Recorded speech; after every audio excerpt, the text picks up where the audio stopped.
నమస్కారం, నా పేరు స్మైలింగ్ బాను. ఇప్పుడే బచ్చలమల్లి సినిమా చూసిన. నాకైతే సినిమా పర్లేదు, మంచిగా అనిపించింది. ఫస్ట్ హాఫ్ అయితే కొంచెం ల్యాగ్ అనిపించింది. సెకండ్ హాఫ్ అయితే చింపిసి పెట్టారు, ఏడే ల్యాగ్ లేదు.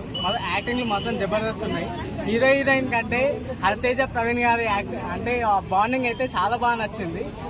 మెయిన్గా స్టోరీ విషయానికి వస్తే, ఒక తండ్రి చేసిన తప్పు వల్ల కొడుకు ఇన్ఫ్లుయెన్స్ అయ్యి కొడుకు కూడా ఏడిపోతాడు. అదే స్టోరీ. కాకపోతే ఒక వ్యక్తి ఒక ఇన్సిడెంట్ చూడంగానే చెడు మార్గాన్ని ఎందుకు ఎంచుకుంటుండు, మంచి మార్గంలో పోతే మంచిగానే ఉంటాడు కదా అనేది అది ఒకటి ఉంటే. అయితే ఇక్కడ ముచ్చట ఏంటంటే, డైరెక్టర్ కూడా మంచిగా రాసిండు. అంటే ఒక వ్యక్తిని ఎవడు మార్చలేడు, ఒక అమ్మాయి కూడా మార్చలేడు. అంటే ఈ సమాజంలో ఏమనుకుంటారు అంటే, ఏదైనా ఇన్ఫ్లుయెంట్ కాగానే చెడు విషయాల్లో పోతుంటే ఏదో ఒక అమ్మాయి వచ్చి మారుస్తుంది అని చెప్పేసి అనుకుంటారు. కానీ పొంగు అది ఏముండదు.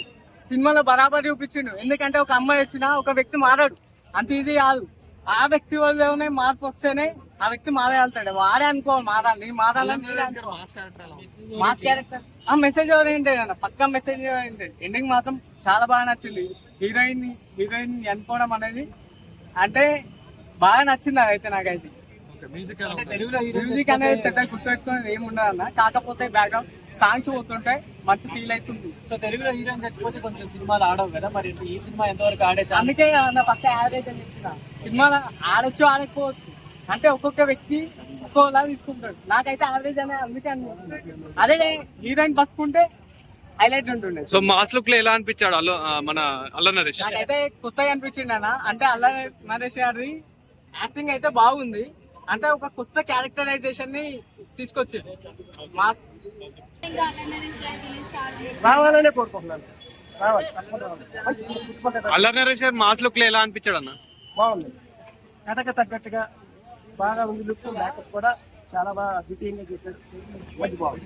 ఫైటింగ్స్ లో కూడా వెరైటీస్. మామూలు జనరల్ గా యూత్ ఇది అడావిడ పెద్ద పెద్ద తంతే 14 మంది బయట వెళ్ళిపోవడం, 100 మంది కింద వెళ్ళిపోవడం, ఎలా మామూలుగా తనుకీల సంఘంలో వచ్చిన కుట్రాది జరిగితే ఎలా ఉంటుందో అలాగే చేశారు. న్యాచురల్ గా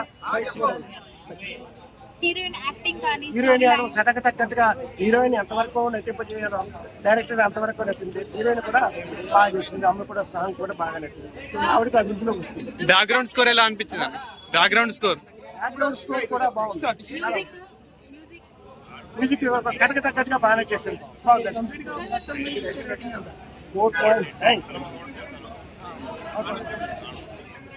Performance wise ఏదైతే ఉందో, it's a perfect link with the director as well as the actor. It's a family oriented drama. ఇక్కడ కాంట్రవర్సీ అంటూ లేదు. And basically this is a good movie. You can call it balance. నేను కూడా అన్నా balanced, everything is perfect. ఇక్కడ మామూలుగా acting ఇస్తాను. ఇక్కడ మామూలు ఏంటంటే అందమైన వాళ్ళని తీసుకొని ఇక్కడ హీరోయిన్లు చేయాలి అదంతా ఏం లేకుండా ఇట్స్ అక్కడ సామాన్యుడు లైఫ్ ఎట్లా ఉంటుందో చూపెట్టాడు. అంటే director work about. So it's అన్ని ఏంటంటే దట్ ఈస్ ఫ్యాంటసీ. మన రియల్ లైఫ్ లో జరగదు. But this kind of instances do happen in our life, and this is what real cinema has to be like. Climax అనేది that is ultimate, because the thing is అక్కడ ఒక message అలా బతికిన ఒక person final గా ఒంటరిగా చచ్చిపోతాడు అనేది అక్కడ సింబలైజ్ చేసింది. And it's a really good cinema.